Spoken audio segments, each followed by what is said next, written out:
I don't know if it's your lighting or How about now? You're so stupid. What's going on, people? Good morning, Jennifer Lacey.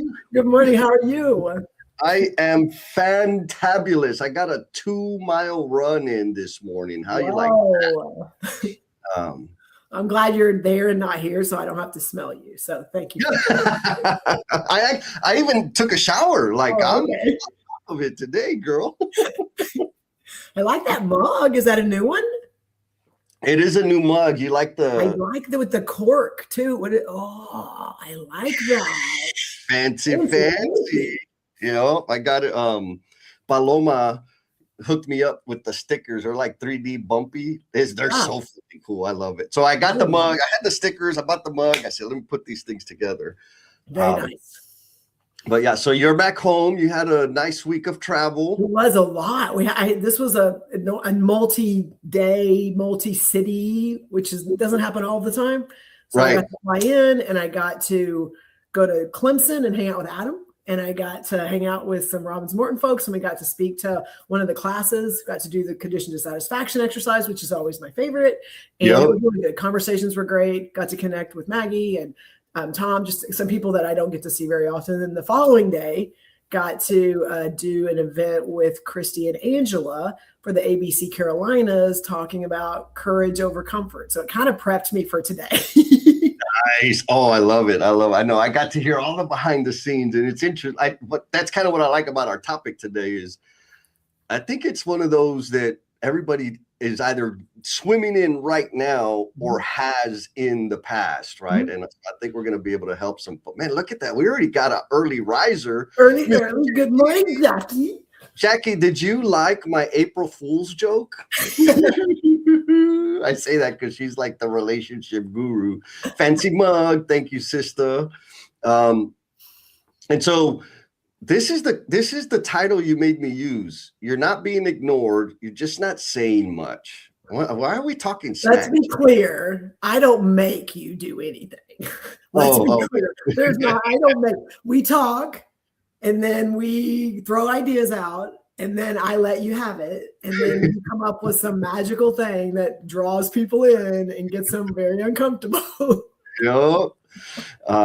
So folks, that is exactly what we're going to be talking about. Like just the dynamic of nobody's listening to me, all of that. Mm-hmm. We're just going to put it to bed. Hopefully we'll ruffle some damn feathers, but more importantly, give you some actionable things to like take forward and do. Yes. But before we get into, man, everybody's already jumping in. We got Mr. Jim says, good morning, coming from the volleyball tournament in OKC.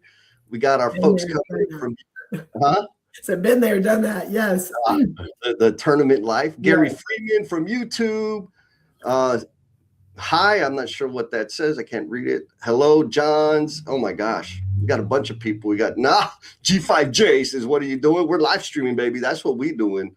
All right. So before we go crazy, Jen, we know we're going to be talking about this. You're not being ignored. You're just not saying much. If you're sensitive, you probably don't want to watch this. Yes. But before we do that, let's do some housekeeping. Okay. And if you're not willing to like change, or you're good and you're content with your life and you don't want anything more, like this probably it's not gonna spur anything in you. Right. Okay, so housekeeping is if you're out there, and we already have some people doing it, thank you very much. If you're out there listening and we have come across your feed, or you're out there just kind of, doing some other stuff and have us in the background, we would like for you to please add to the chat your name, where you're from, also with a blue heart. And we ask for the blue heart specifically because we have a lot of people that come back and hang out with us on Saturday mornings. We also have new people that kind of have been out there but haven't really engaged in the conversation, or it's their first time ever hearing us.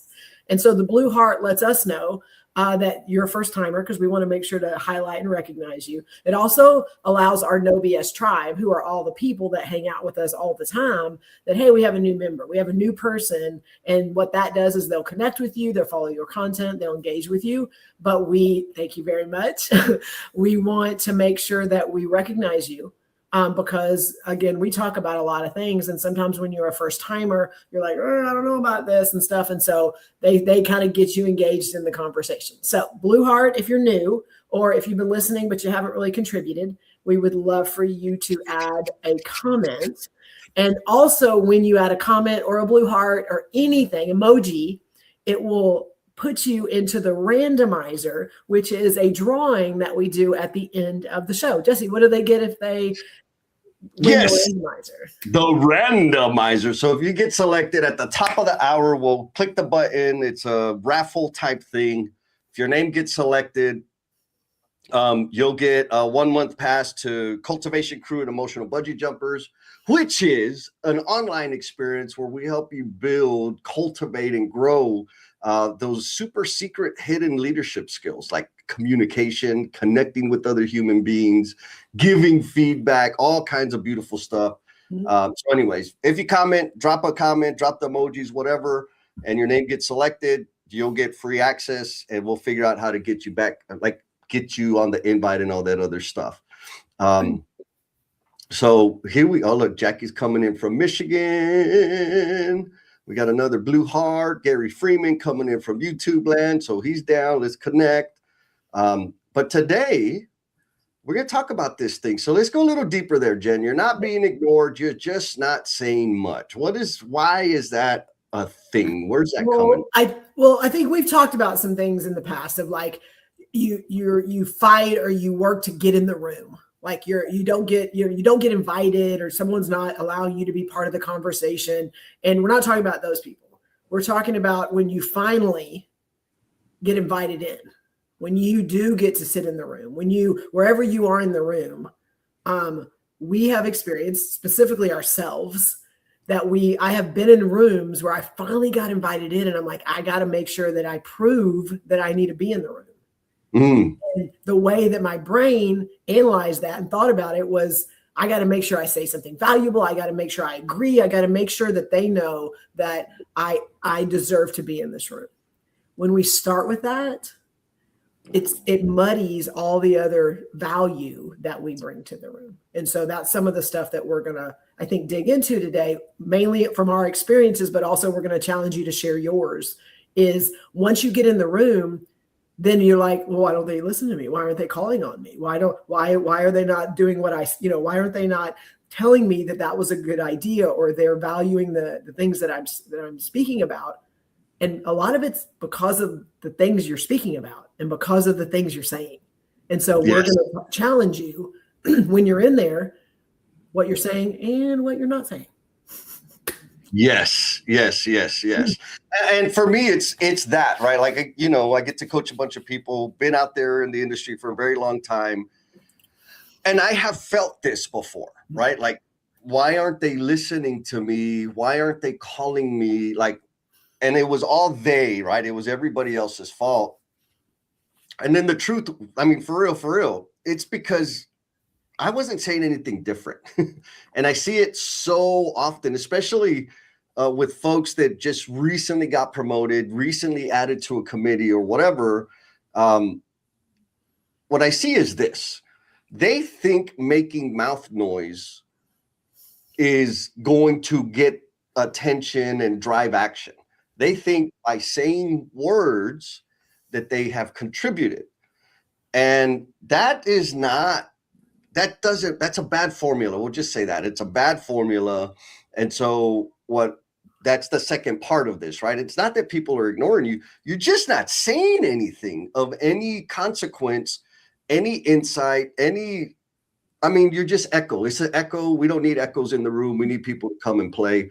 And I've been guilty of it, of, groups and team meetings that I'm facilitating where I know there's somebody in there that they're going to parrot.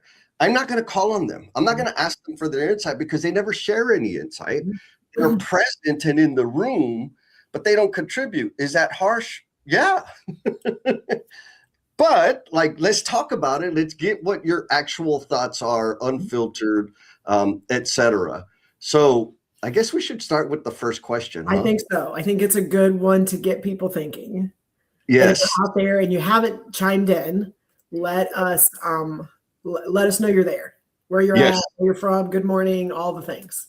Yeah. So here's the question, folks, is when you hold back in a room, in a meeting, in a group, like you don't have to make it too complicated, but when you hold back, what is driving that decision? Why do you hold back from sharing your thought, your observation, your insight?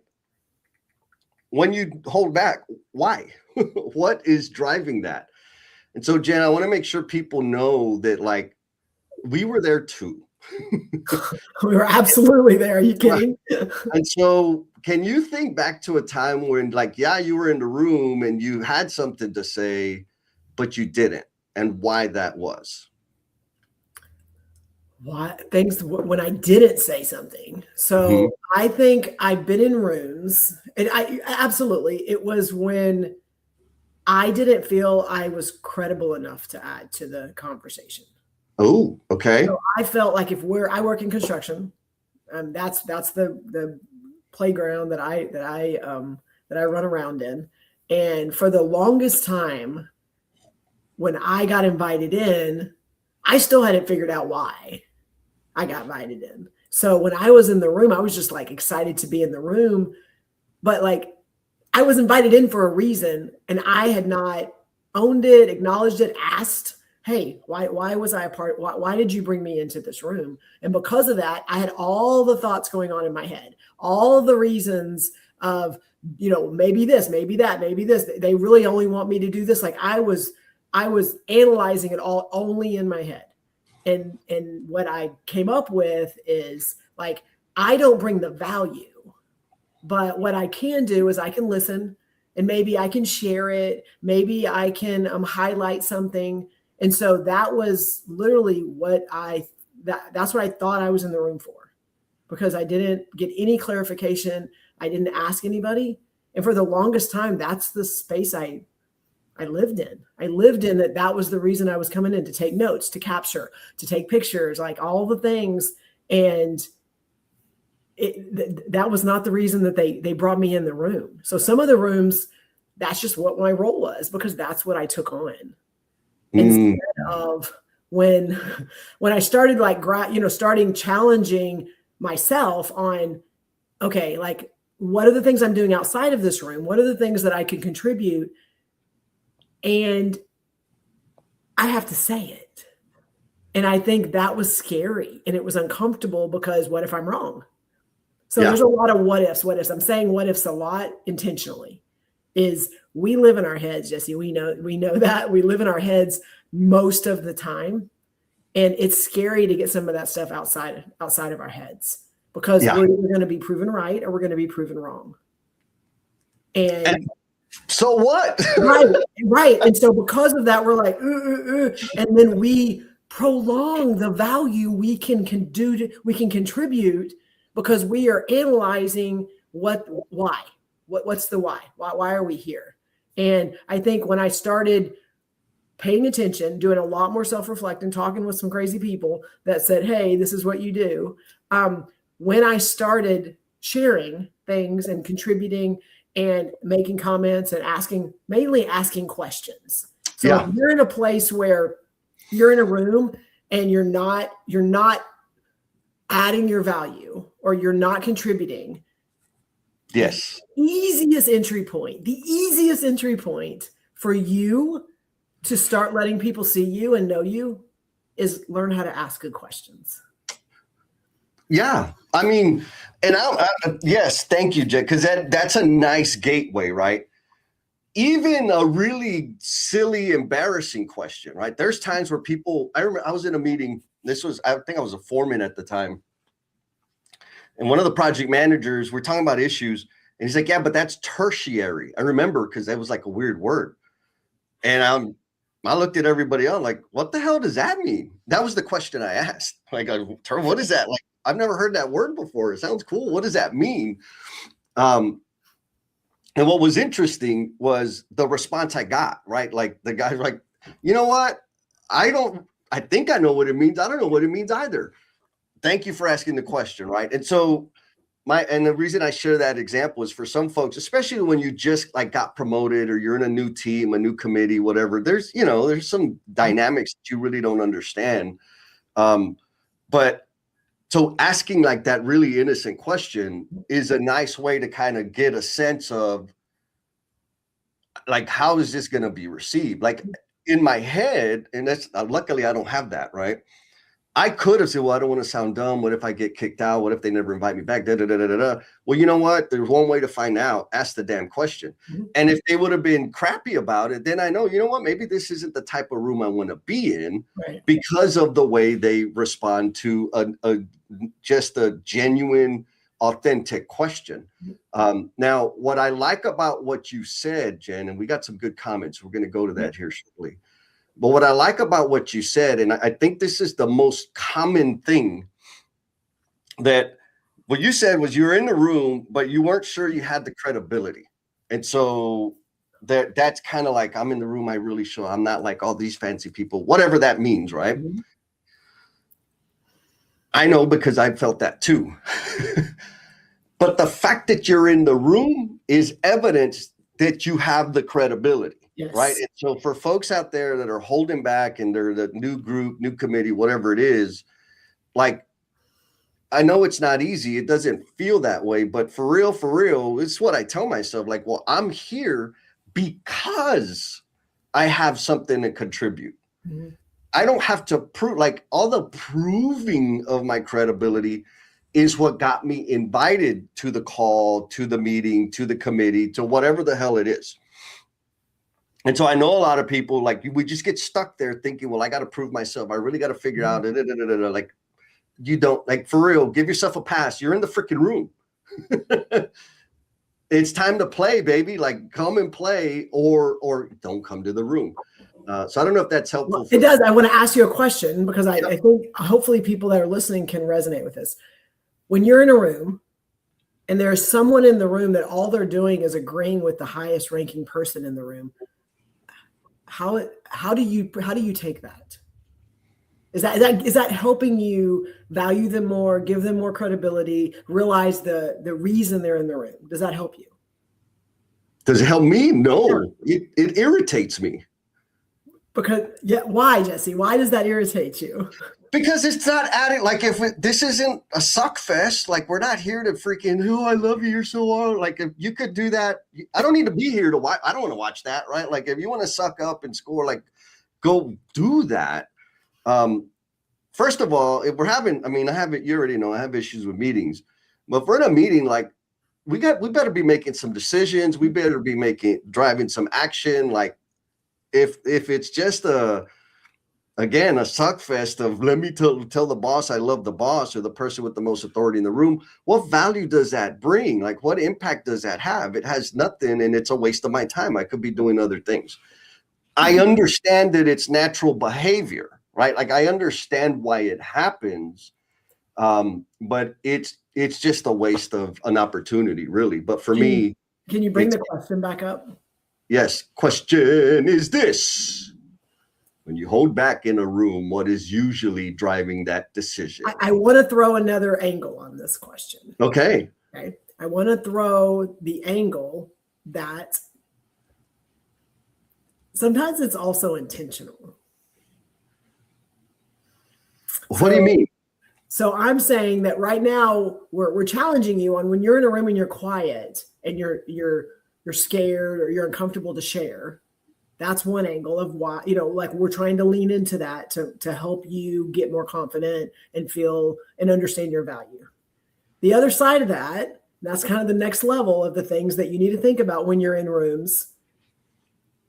If you don't have anything to contribute, or you're not getting an opportunity to contribute, like, that's okay too sometimes.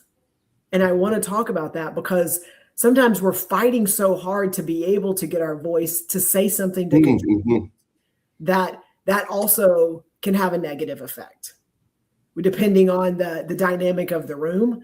And sometimes not saying things and being quiet and listening has power.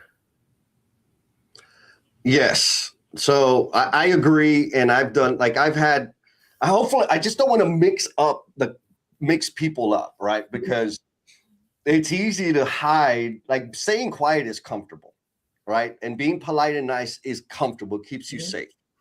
And so in terms of, like, this conversation, you're not being ignored. You're just not saying much. Like, share your insights, share your contributions, whatever. that doesn't mean just go make noise. And so Yes. if all you're doing is going and agreeing and nodding and da, like, you might as well keep your damn mouth shut. There's value, like, I know you practice this and I know I do. Like, if I'm in a meeting and this has happened to me with big VP regional vice presidents meeting, and I said like 2 things, and this was like a day and a half retreat type thing. And my boss, or one of my bosses, were like, hey man, like, if you're going to be coming to these meetings, you need to contribute or you won't be coming back to the meetings. Like, you won't get invited back. And like, oh, okay, understand. And he's like, you're not worried about that? And I'm like, not really. He said, why not? And I said, well, here's the thing, is everybody in there was making noise. Everybody was talking. They were saying the same thing 10 different ways. I didn't have any value to add. And clearly they were clamoring for airtime. So I was just going to let them have it. I said 2 things. He said, yeah. I said, do you remember what I said? He said, yeah, you said this and you said this. I said, okay. Person A, person B, person C, what did they say that you remember? He's like, oh, I'm like, yeah, man. Like, so don't get it twisted, people. This isn't about making noise. This is about adding value and contributing. Yes. So if all you're doing is agreeing and nodding head and, you know, having the back slap fest, like, waste of time. I'm not going to, you know, if you see me quiet, it's because of that, because people are just echoing each other. Okay, go to the comments. Man, we got some really good comments. Oh, where did I go? I lost them. Oh, here we go. All right, so we got Mr. Abdul Razak coming in from Bangladesh. What's up, my brother? And then we have Miss Lisa. Welcome back, Lisa. How are you? And then, of course, you know this guy. I do that. I do know him. I'm gonna be seeing you in a couple weeks, my man. So Miss Jackie says, I have a hard time holding back. When I do it, it's usually because I don't trust them. But back in the day, I was so worried I would sound dumb, especially in a room full of me. Right. And so I get like, yeah, yes, I understand that. And guess what? How many times have you heard the people speak up and you're like, yeah, they sound dumb. It's okay to sound dumb. It's not the end of the world. I'll go even further. Like, just get the reps in, man. Like, you may not say it perfectly, you may not communicate as clearly as you want, but getting the reps in of voicing your thought when you're adding to the conversation, good thing. Waiting till you can say it perfectly, you got to get the reps in. Vulnerability is a strength. You just have to be able, like, being vulnerable is a strength because everyone's scared of it. So if you can master it and figure out how to still be there, be a little humble, be a little like, oh, I'm not sure, and still do it, everyone else is looking going, damn, I'm not sure I would have been able to do that. So again, the more you do it, the more comfortable you get with it. Yeah. And then we got Gabe Ford. Okay, she's a new connection for me. I met her at the Carolinas event in Charlotte.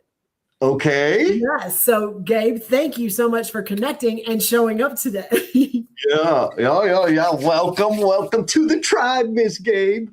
And then my brother, Mr. Felipe Cofino, says, what I learned from someone was to get comfortable with being uncomfortable. It helps you go into with confidence. Like, yeah, it is gonna be uncomfortable. You just got to embrace that. Or not, right? Like, I mean, here's the thing. We have a question about that later. It's like, you don't have to. Nope. But if you don't, you're going to keep. Don't complain about it outside of the room if you're not willing to do anything in the room. And so, you know, let's put a cap on this, right? When you hold back in a room, what's making that? Really think about this, right? Really, really evaluate it. Get clear with yourself of why you're holding back. It's most of it is natural. But I think the one bullet that people can take and put in their ammo bag is, if you're in the room, your credibility got you there. You don't need to earn credibility in the room. That's what got you in. It's time to contribute. And so reconcile that. And I think it'll set you up to really, you know, have some impact. Yes. Which takes us to, you've touched on this. Yes. You open the door. 2. Yes. Are you adding value in conversations or just echoing what has already been said? I wonder, Jen, how many people do you know that would say, oh yeah, no, all I do is echo? Nobody owns that. But, and again, a lot of times, Jesse, it's something that if you can't answer this question, you may be the echoer. Ooh. I'm just like, again, if you're just like, oh no, I don't really see that in rooms. You could be the person that is just regurgitating what other people are saying. Or you're animating it. Like, yeah, that's a great idea. Like but you're not like that's all you're doing. Yeah. Yeah. And I'm gonna push this out there. It could hurt things.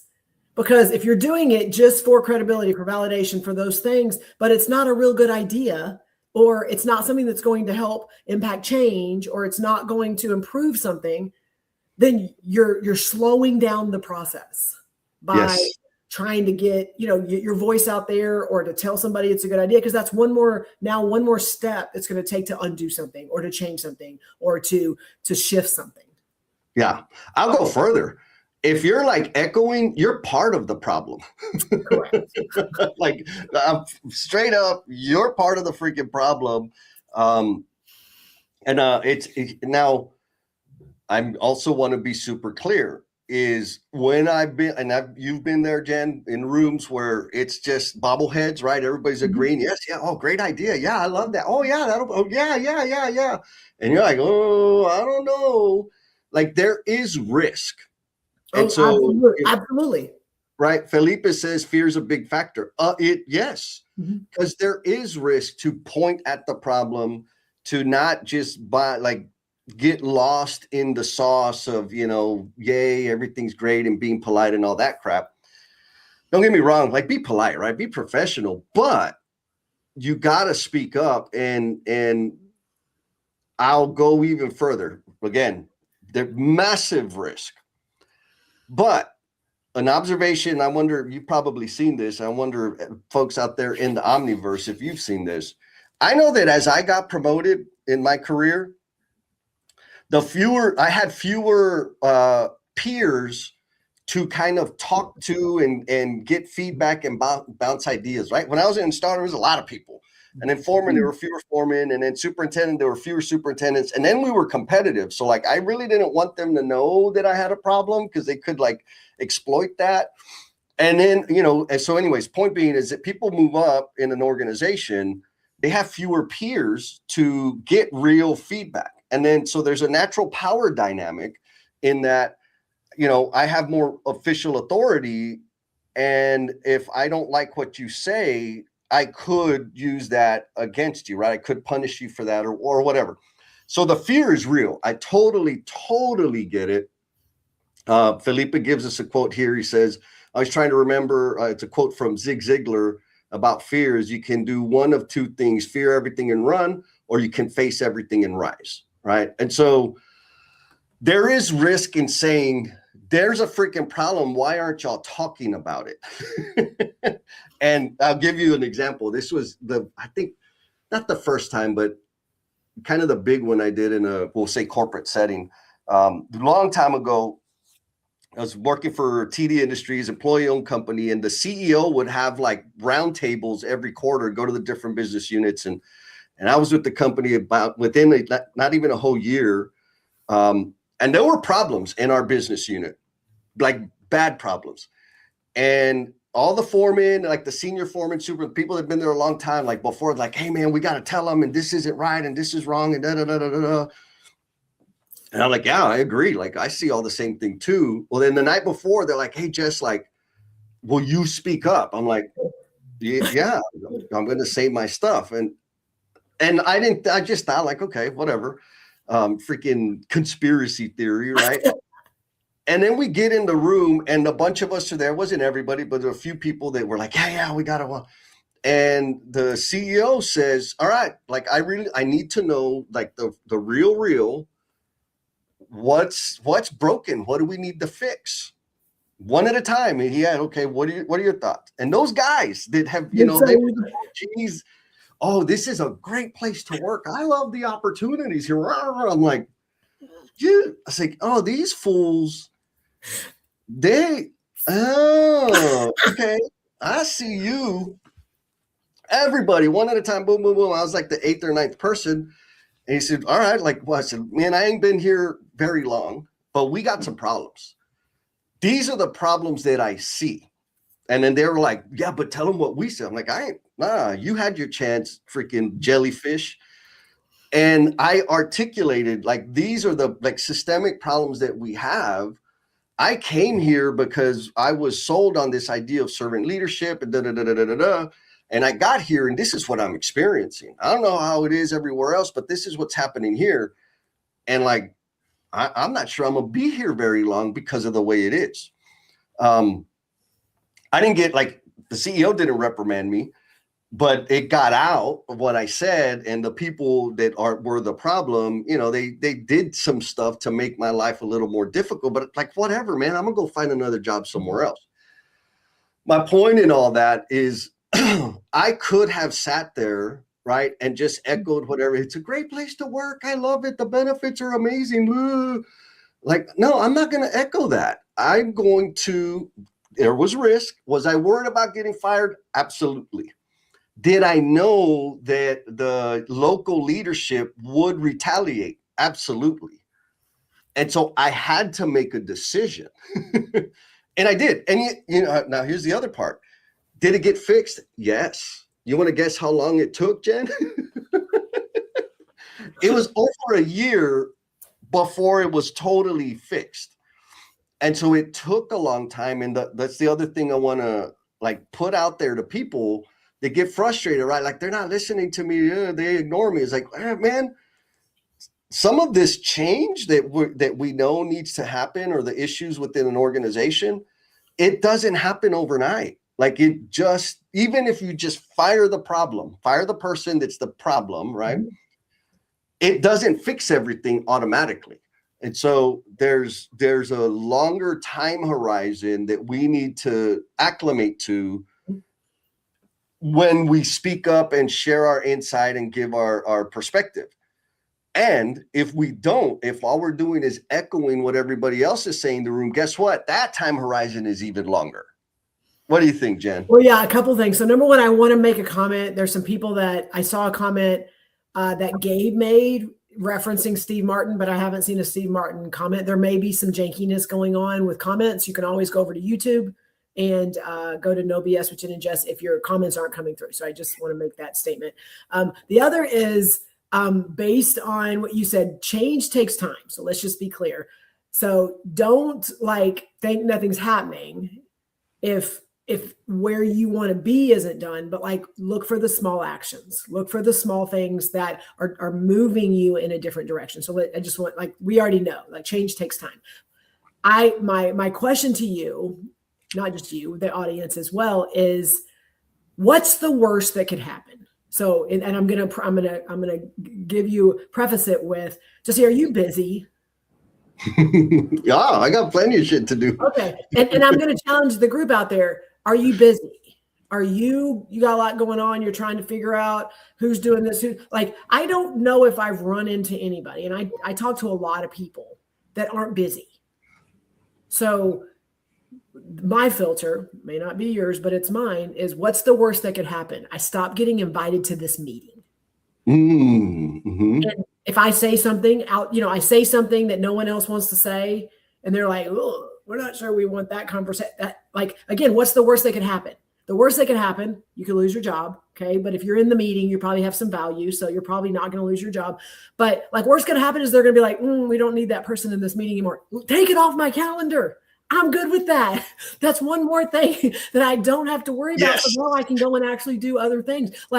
If you need to just reframe, again, not trying to get you fired, not trying to get you reprimanded, but sometimes the fear of I worked so hard to get here. I worked so hard to be able to be in the room to have a voice. You still don't have one if you're not using it. Right. You might as well not be in the damn room. Yes. And if sharing your thought and perspective gets you kicked out of the room, awesome. Plenty of other stuff to do. Yeah, I got you. I agree 100%. And so I want to tie it back. So it's 8:35, folks. So remind you, lurkers out there, if you got a question, an opinion, an objection, drop it in the comments, because that will get you into the randomizer, which will get you a monthly pass to cultivate some skills with some freaking ballers. How about that? Now, the first question we've gone over so far is, when you hold back in a room, what's driving that decision? And so overarching idea here is, if you feel like you're being ignored, maybe you're not contributing enough. Stop holding back. Second question was, are you adding value in conversations or just echoing what's already been said? So if you're just echoing, saying the same thing with different words is not adding value. Like it's not. You're saying the same crap. You haven't added value. If that's your normal go-to, and maybe you don't do it on purpose, right? Because I've been there, I've done it, and I didn't know, like it wasn't intentional. It's just like I agreed with them, and I was like, oh, but there's this other little bitty nuance that we need to add, and I would reframe it. And guess what? Nobody was taking it. Why? Because I wasn't contributing anything significant, because I was just echoing. So if you feel like you're getting ignored, do an inventory. Am I echoing or am I adding value?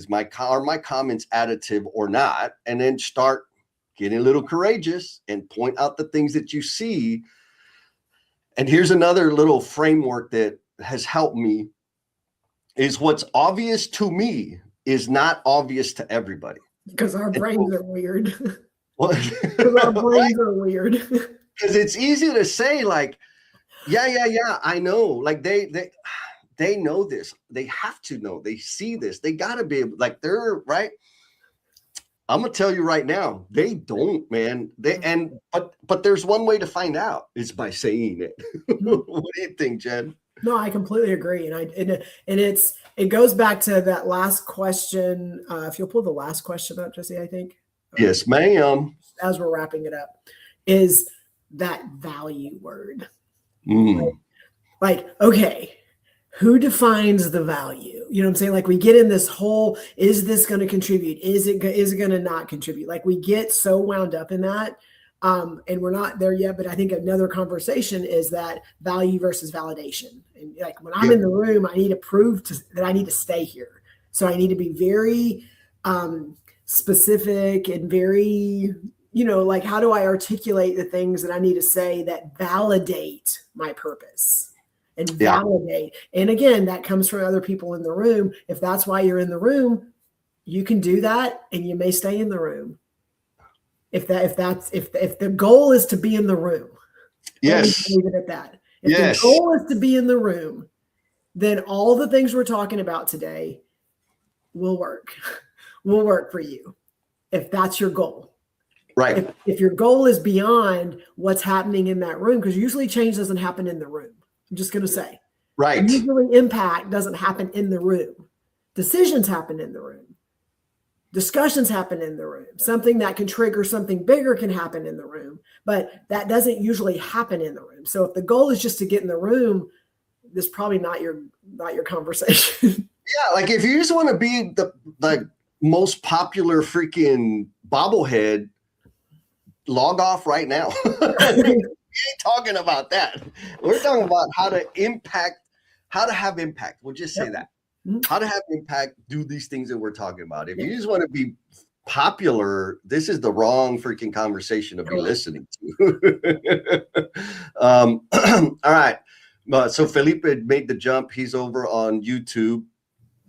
He says, sharing your unique perspective and insights can help the team think about it from a different perspective that they did 100%. And that's why you're in the room, is because you have a different set of perspective, different set of insights. So share them. Here we go. He's bringing it. He says, also ask for feedback from trusted colleagues on how your delivery was in the room. Was it clear, too stern, not Oh yeah. This is like gangsta level. Something I've done is I identify a spotter. What that means is, hey, like, I'm going to be facilitating the meeting or whatever. I've gotten feedback that, I have ugly face or whatever it is, or that I'm, aggressive. I need you to pay attention to me. And whenever I do the thing that I'm trying to work on, can you please like make a note of what happened before? And then after the meeting, I need you to tell me like, what was it so that I could fix it. So that is a gangster level, but it absolutely does take practice. And I like the idea, and Gabe is one of them, one that came in earlier and was listening. Hopefully, Gabe, you're still out there. If your comments aren't coming through, jump to YouTube. No BS with Jen and Jess. But what I've realized is when I'm in rooms, and I do this more often now, just because I think the reinforcement of I'm saying very uncomfortable things to people that haven't been there or haven't experienced it, or are a little bit scared. When I am speaking and saying things and challenging things about my experience and things that people can do to grow and lead, and then I get done with the conversation and they come up and they go, "Thank you for saying that." Yes. Because it's like we get in this fear, like, oh, but like there's never been a time that they're like, "Oh, what were you thinking?" Like I've never gotten that ever. It's right. Always like, "Oh, thank you for saying that out loud," because then other people were commenting, and it was just like it usually empowers the people around you to go, "Oh, it's okay for me to do that." Yes. I hate to say that, but sometimes you got to be the first one. You got to be like, don't be scared to be the first one. Now, again, not the first one to make mouth noise. That's easy. The first one to challenge or add a specific new value point.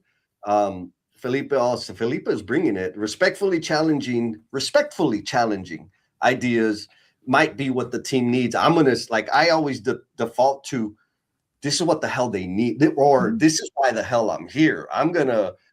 Here's what, and I'm super simple. I've been in multiple, we'll say the last 2 years, and they're like, "Jesse, what do you think?"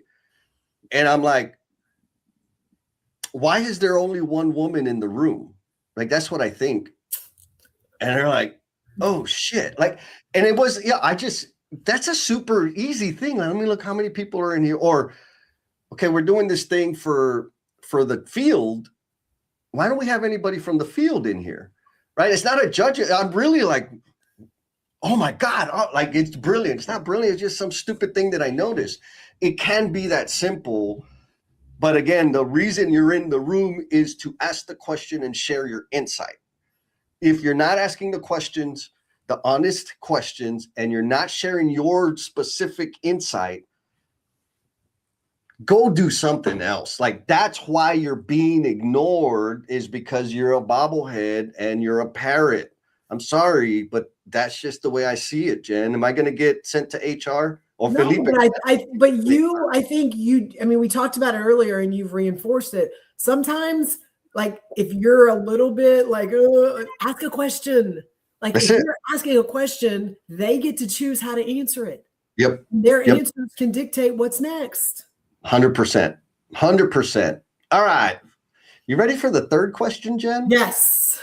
All right. I think LinkedIn is being funky, because usually we have a lot. Usually you're on the side and you're able to kind of like see some things. So again, I think there's some stuff going on just based on some comments and stuff. So yeah, that's okay. So question number 3. Somebody just shared it. Thank you, Steve Martin. He just shared the okay, that's freaking awesome. Steve Martin says, if you add the link to the YouTube link just in the chat. I feel like some people but thank you so much. We are not ignoring you. Like, I saw the comment, I'm like, I think there's people out there. That was awesome, Steve. Thank you, bro. No, we're not ignoring you. And yes, heads up. Apparently the comments from LinkedIn aren't coming through. So that's just perfect. All right. Focus. Question is, what hard truth have you avoided that could actually move something forward? So Jen, tell us, like, how should we think about this question, Jen? Can you frame it? I think the way is, and we talked about this, is, and I thank you for throwing it at me, but I just did a talk about courage over comfort. And it really leans into, like, everyone in most people that are in our space live in this, like these big things I want to do, or this is my value, or this is what I want to accomplish, or here's the career path, all the things, like we think about those things. And so I think for this question specifically, the challenge is like, what are you doing? What little steps are you doing to move towards it? And so when you're thinking about that, then it becomes, and what are you avoiding that can actually help propel you in that direction? And it goes back to a lot of the stuff Felipe was saying about fear and the fear of like, okay, but what if? I'm just going to challenge you to not use what if. Like, yes, all the things. What if? Like, there's so many things that could go wrong, and that will be your comfort, your little comfort place to be able to keep you from doing something. And it could also go right. I'm going to go on the same vein, different thought, right? Like, yes, what if? But we stop at what could go wrong. Mm-hmm. We need continue with the what if. Mm-hmm. What could go right? Yeah. Like there's a list, and we stop here because, like you said, comfort over courage. I think I'm going to say the majority of people will pick comfort. Oh yeah. Right? Like, why? Because it's comfortable, right? There's less risk there. You know what that is. And that if that's your game, do it, but don't be complaining. What if, run it through. What's the worst case scenario? Mm-hmm. Right? Like, and in the workplace, now I'm also going to be very clear. I'm a single man. I've been single forever. I don't have any pets, plants, or people in my life. So if I get fired, whatever, right? Like, I can live on refried beans and bologna. Like, I know how to make it happen. So the worst thing that can happen is that I get fired, right? Now, if I get fired or demoted or removed from a team for bringing something valid that is true and needs to be addressed, that's not a bad thing. That's a good thing. Because then guess what? That gives me the opportunity, or maybe forces me to go find a team that I can actually contribute to, that want to do something meaningful and impactful.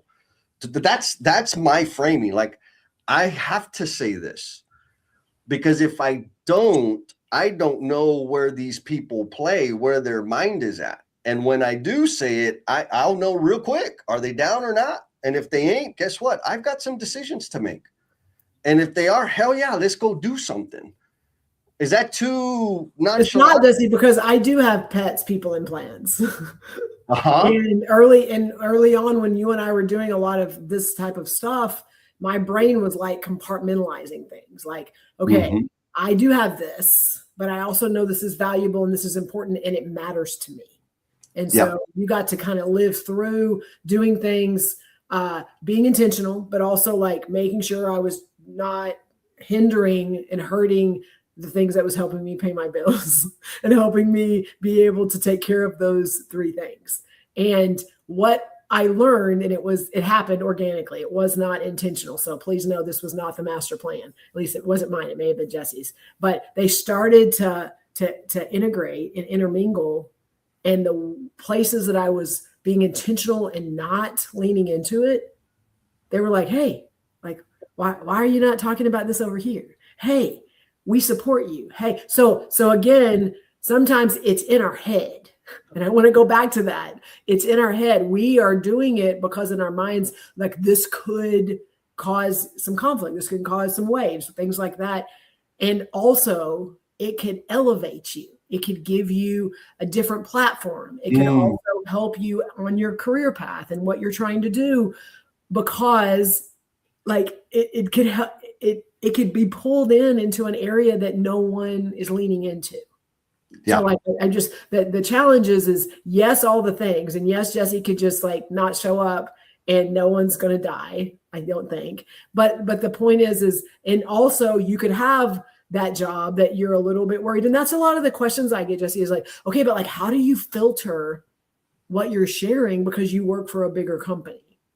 Like, I get that question a lot. on Yep. what do you get, who do you run it by, or who gets to look at it, or how do you pick and choose Yeah. the things you share? You're accountable to you. Like that's Yes. it. Like in your clients and Yes. things like that. But like I have a lot, and I've told people, and I don't know if they like the answer or not. I kind of run it through three things. Is it kind? So am I being kind? Is it necessary? Do I feel there's a need for it? And is it honest? Mm-hmm. And like that is my filter. Yeah. And it's the same filter for everything I post. So if it can't say yes to all those things, if it's not necessary, if it's important to me, but like the world doesn't need to know about it, or it's not a big deal, like then it doesn't need to be out there. If it's not honest, if it's not real, and I'm just kind of like fabricating something, then it doesn't need to be out there. And if it's not kind to the human beings, if it's not kind to people, then it doesn't need to be out there. Like that's literally my filter. And they're like, well, I understand. But that is literally the only thing that I've used to post stuff. And no one's mad. No one's angry. No one's telling me something separate that I can't do. Yeah. Well, there's a couple of things. So one, when people are asked, because I get the same types of questions, but people know like, you're freaking crazy. I'm like, yeah, like you said, I have nobody to be accountable to. What are you going to do? Call my mom? Like, go ahead. But I think what a lot of folks feel, and I've been there, is how can I say what I want to say in such a way that it exposes me to zero risk? I mean, good luck with that. Like, I haven't figured that one out yet. No, we've talked about it. Be a freaking bobblehead and just echo what other people say. Like, there's gonna be risk, and I'll go even further. The more risk, the more impactful that thing can be, right? The value is on the other side of risk. The impact is on the other side of risk. Right. You got to take the risk, and you can build your tolerance there or whatever. But when I hear like, how do you, it's like, man, freaking, there's one way to find out. And just like you said, all of that, what if, it's between your ears. That's you saying, like, you don't know for sure. Mm-hmm. Now and this has happened on our live streams where somebody made a comment. It was a good positive contribution to the conversation, and their boss freaked out and called them and like, like, it's not because the person said something unprofessional or rude or, derogatory at all. That's because their boss is a freaking insecure freak.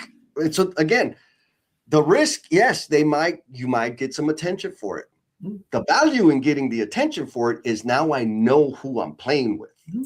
Now I know what game they're playing, mm-hmm. and I have that intel that I can leverage to do towards whatever, objective I'm working towards. So that's one thing. There's going to be risk, accept it or not. If you choose not to accept the risk, you are choosing to be ignored. One more time.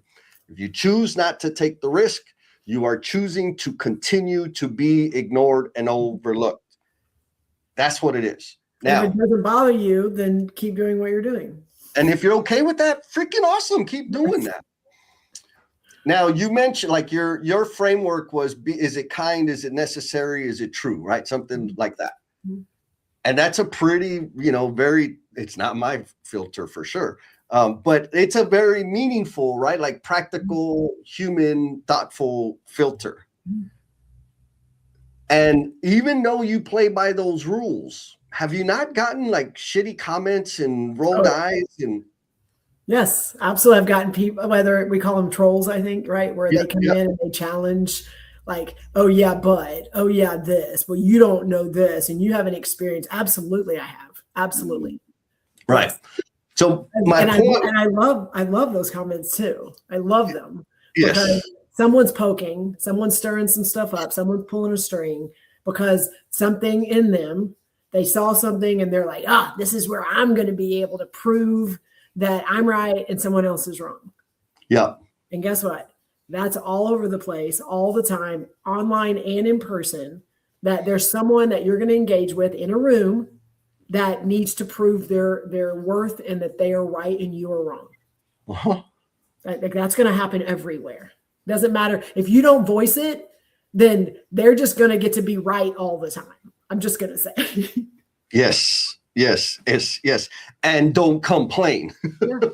Right? Like for me, everything we're saying is, and don't complain, Mhm. and don't complain. Like if you're going to choose to continue, if you're going to continue choosing comfort over courage, don't complain. Mhm. That is the outcome. You're going to be ignored. You're not going to be heard. Nobody's going to take your ideas seriously. Nobody's going to take you seriously because you're playing the comfort game.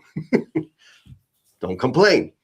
So I have a little, when we were going through these questions, Jen, before, it reminded me, back in the day, it was the first job that I was a foreman on, very first time.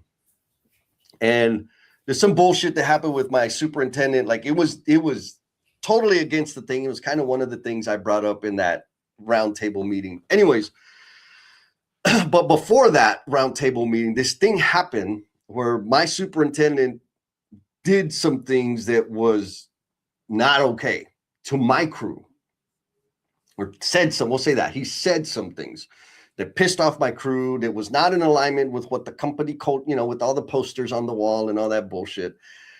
And we were having a meeting and the CEO was going to be there. Not the CEO. At this time, he was like the regional leader or whatever.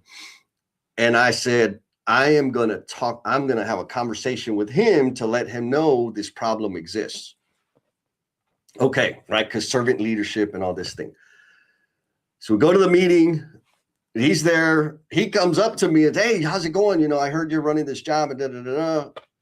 He's like, is there anything I can help you with? What do you think I did, Jen?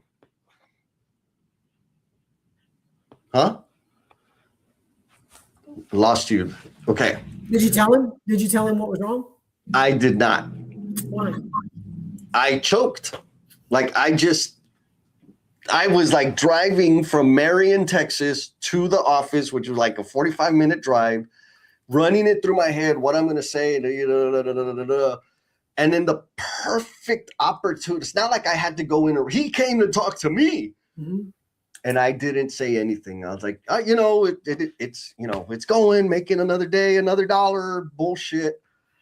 And it bugged the hell out of me every single day because I chickened out.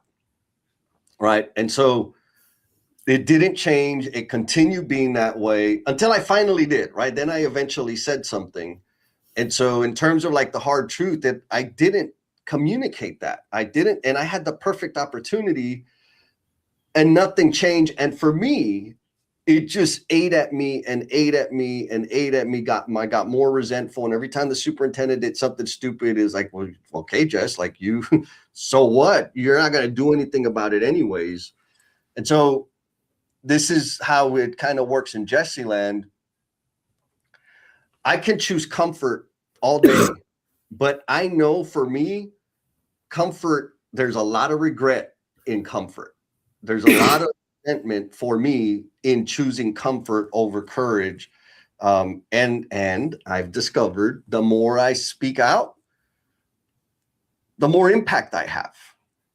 So I don't know. I love that story. And my question back to you is, why do you think, and this is, again, you get to kind of be the person looking at the world right now. Why do you think people make that decision? Why do you think people they choose the easy answer versus the thing that is a little more uncomfortable outside what is perfect? Why do you think that? I mean, I think it's probably messy, but I don't know like the proportions, but I think part of it is wanting to be polite and not seem like a narc. Because I remember that was like, I don't want to be a tattletale, but this is a freaking problem. So I didn't want to be a narc. I didn't want to be inappropriate. I didn't know what the response would be. Mm-hmm. And so it's like, man, if maybe they're boys, I don't know if they're boys. And what if he decides to fire me or whatever, like, I didn't know what the negative consequences were. And so like fear of what could this mean? Like for real, I'm not worried about my career at this point. Is like, if I get fired, I got bills to pay. This was back when I had bills and like, I didn't even think I had a wife at the time. Like I had responsibilities. I had things dependent on me and taking that action put that at risk in my head. Right. Mm-hmm. Like it was the fear of losing the stability that I had, colored in with, I don't want to be ugly, I don't want to be rude, I don't want to be a narc, I don't want to be a squealer, I don't want to be a crybaby. Like, it was all this image identity stuff mixed up with some real concern about self-preservation. Mm-hmm. So I think, and what I heard, what I just heard you say is sometimes the fear of losing the stability is bigger than what's wrong. I would say not sometimes, the majority of the time. Okay. And that's what keeps people. So and thank you. That's a perfect answer. So my challenge for those of you, part of this is, hey, you need to bring value to the room. A lot of this conversation also is we hang out with some pretty big people out there doing some big things that are facilitating these conversations, that are in the room and that are the person that could pull this information out of people, that could challenge people to say the things that they're probably uncomfortable to say. Yep. So again, yes, speak up. Yes, say the tough things, but also we also know some of you are in these rooms and you're allowing it just to be the attaboys and the yeah, I agree and the bobbleheads and well, if they're not going to say it, like you're allowing that. Yes. And so also it's on you to help create the environment that people will surface some of those things. So just want to put it out there. Yeah, totally agree. There's some folks that have the influence and the authority that are allowing the water skiing. And blaming it on them, like, no, fool, it's you. You didn't say anything. Well, you didn't say anything. And again, when you can level up, when your next level gangsta like baller is when it's not on them. And again, we're not there yet. But I mean, we're challenging people to speak up, but we also challenge people in a room. Are you creating the environment to where it's safe to do that? So anyway. Agreed. All right, so I'm going to bring up Mr. Steve, Chief Marketeer's comment, and then we're going to do the randomizer. Okay, sounds good. And I love Steve's comment. It's gives it a nice frame, right? Learning the game that's being played is just the first step. How do you learn that? You put your thought, your observation, your insight out there. Finding your niche in the room that consistently brings value is the game changer. And 100% agree. Like, what is your niche? Your freaking insight and perspective, your experience, the credibility that got you in the room is your niche. Bobbleheading and agreeing with everybody else and echoing the crap, that is not the niche. The niche is what you see, what you observe, the questions that you have, is how you carve out that space and contribute value to the conversation and to the organization, team, initiative, objective, down and into the future. What do you think, Jan? Well, absolutely. It's your strength. It's your superpower. It's your value. If it's why you're in the room. And again, once you get past that, understanding the game, that's yes. But if you can lean into that and then help, when you can start guiding it, it's a game changer. It is. It changes not only your trajectory and what you have going on, but everyone in the room goes, "Oh, what is happening here?" And you are the one guiding that ship. So yes, and you'll never know it if you don't freaking speak up. All right, it's time for the randomizer. Sounds good. So again, if you made a comment today, you are in the randomizer. If you get picked, Jesse will email you and you get free pass to come and sit and hang out with us and learn some leadership skills and get to hang out with some really cool people. 100%. Here we go. Randomizer. There's a bunch of people there. They say, ooh, ooh, ooh, ooh. Ah, Mr. Jim Victorious. Man, he's at the tournament. And he won the randomizer. All right, Mr. Yes, and he's been with us for since day one. Yup. Oh man, that's awesome. All right, my friend. Well, I'll be hitting you up, and I owe some other people an email. We'll get it out. All right, Jen. Are we doing that after party thing? What's that all about? We do have one that is scheduled. Yes. All right. Well, I need to put the link out there. So would you mind telling the people what about the after party, so that I can do the linking and all that other stuff. Yes, I will. Look at James. Uh-oh. He remembers. You don't know. Yes. So we do this conversation and you get to listen to a lot of Jesse and I talking and our experience and our body of work and our trials and tribulations and all the reasons why we feel this topic is important. And we want to hear from you, not just your comments, but actually you getting to talk and share. And I know it's been a little janky this morning with the LinkedIn and the comments. So this is a great opportunity. If you were chiming in and saying things, but we didn't get to pull it on the screen, it's because we didn't see it. And so if you click on the after party link at 9:20 or 10:20, wherever you are, 20 after, it actually will pull you into a after party meeting. You don't have to be on video. You can just voice, but we literally get to ask questions and get to hear from you. And then you and whoever else is there, we get to have a really cool conversation based on the topic today. But Jesse and I try not to do most of the talking in that conversation. We kind of want to listen to you and hear about your experiences. Some people will give us challenges. They'll tell us some struggles that they're having. And then the group gets to kind of talk through, oh, what about this? What about this? So it's a really cool environment. No pressure. Again, you don't have to be on video and you can listen and then chime in when something hits you. But we've just had some really cool conversations that usually drives the next live stream topic. So there's that, which Jesse's put the link in there. I do want to say, Jesse, and we'll say it again before we wrap, you and I have a pretty big event in 2 weeks.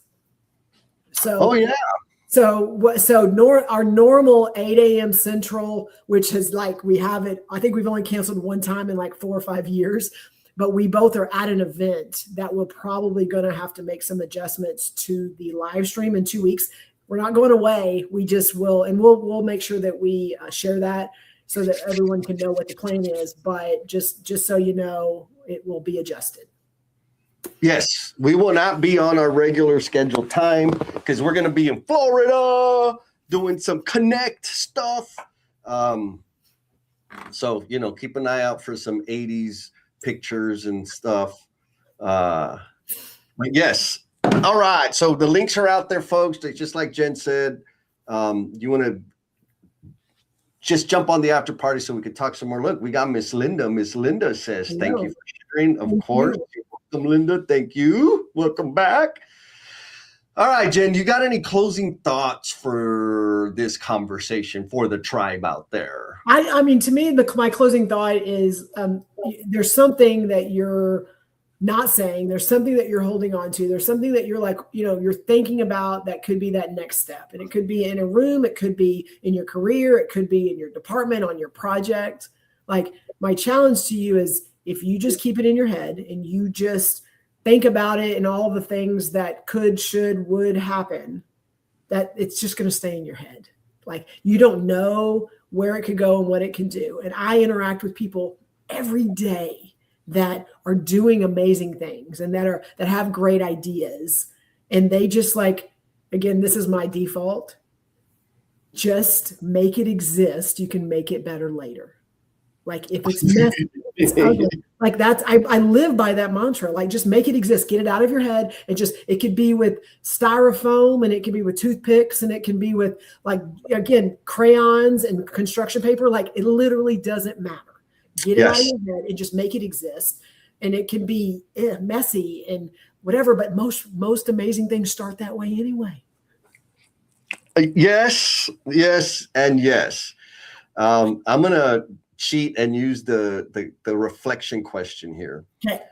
And, like, for real, if nothing changes in how you show up, right? Like, if you continue to stay silent, wait to be invited, and and keep bobbleheading and echoing and all of that, you continue showing up that way, what's that going to cost you 6 months from now? And I'm going to tell you, if your answer is nothing, that's a signal that you got a problem. Mm-hmm. And maybe another way to say this, you're going to continue being ignored until you change the way you show up. Like, back to the whole point, or the title of the conversation is, you're not being ignored. You're just not saying anything. You're just not saying anything of consequence. You're not adding your inside, your contribution. I don't want to hear what Simon Sinek said. I don't want to hear what Brene Brown said. I want to know what the hell you think. I want to feel your perspective, your insight. I'm probably not going to agree with it. But if you're going to come at me, well, Simon Sinek says, I'm like, okay, but call him please so he could take your spot. Like, what the hell are you here for, to echo somebody else's crap? So I know it's a little bit harsh, but I really want to help people understand that you have tremendous value. Your life experience is extremely valuable. And if you continue to like suppress it and hide it for stability, safety, and comfort, you are failing to serve to the degree that you can. I know it's kind of serious, but that's exactly how I feel about it, Jennifer. I agree. All right. So it's time for the are we going to do the dance today, or we're going to practicing your 80s dances? What's that? Have you been The practicing your 80s dances? Yes, the RoboCop, baby. Oh no, was that Milli Vanilli? I don't remember. Oh, gosh.